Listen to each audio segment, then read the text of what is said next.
Welcome to our channel. Today we how to create an encryption strategy with Symantec. Quick tutorial step by step clearly.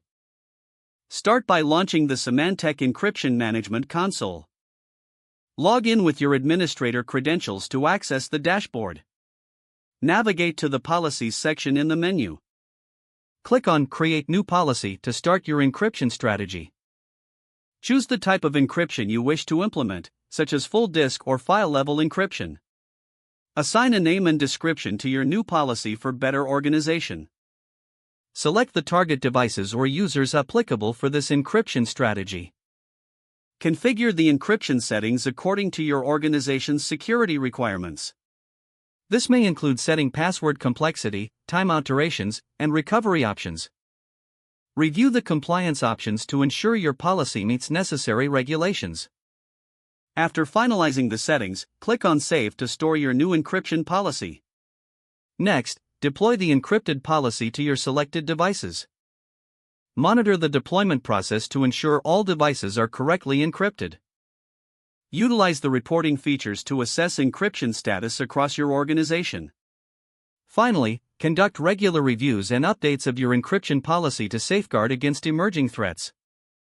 This completes your quick tutorial on creating an encryption strategy with Symantec.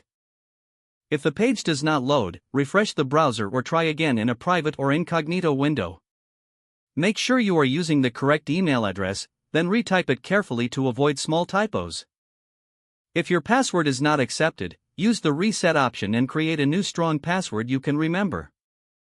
Check your spam folder for verification or security emails, then complete any requested confirmation steps.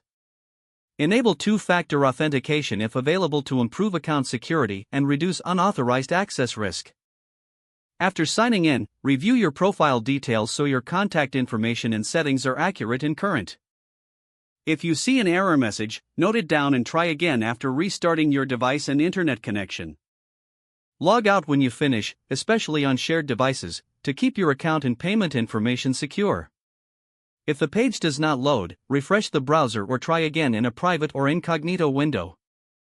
Make sure you are using the correct email address, then retype it carefully to avoid small typos.